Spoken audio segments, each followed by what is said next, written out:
Paulit-ulit ang paalala ng mga otoridad laban sa mga sinasabing investment scam. Pero sa reklamong inihain laban sa kumpanyang Goldex, mismong mga pulis na aabot sa halos 100 ang umano'y biktima. Umaaksyon si Michelle Orosa Ople. Sinampahan na ng Securities and Exchange Commission ng kasong paglabag sa Section 8 at 28 ng Securities and Regulation Code o pagbebenta ng mga hindi rehistradong investment contract ang kumpanyang Goldex. Sinama rin sa kinasuhan ng Global Intergold at Prosperous Infinite Philippines Holdings, mga pangalan ng kumpanya na sinasabing ginamit din ng Goldex. Una nang naglabas ng cease and desist order ang SEC laban sa tatlong kumpanya. Ayon kay SEC Assistant Director Lalaine Monserrate, ginamit ng Goldex at GIG ang tinatawag na Ponzi scheme. It's actually Ponzi. But in a way, parang ang scheme nila is you have to recruit one. Ang requirement na lang is 1 plus 2.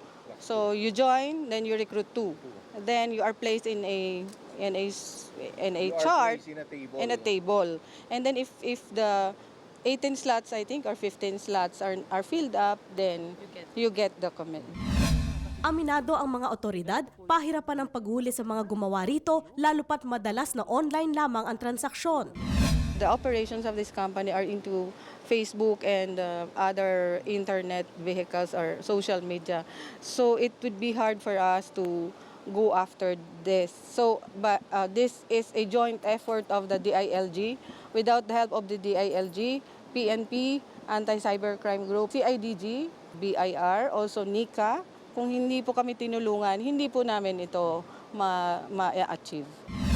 Ang mga OFW daw na naghahanap ng pag-iimpukan ng kanilang kita ang kadalasang target ng ganitong scam.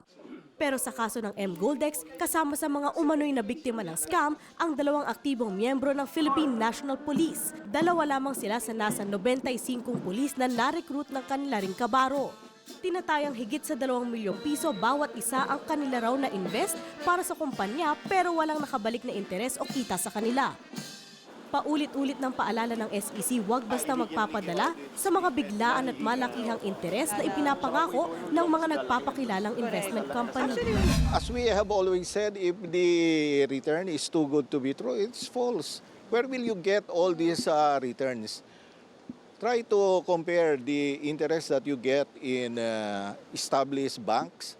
You get less than 2%, and there is also less you also try to deduct the 20% tax as compared to 10% per anno, per month, etc. or per day. So how will you get all these investments? Umaaksyon, Michelle Orosa Ople, News 5. Be sure to come back. News 5 everywhere. Copyright 2015.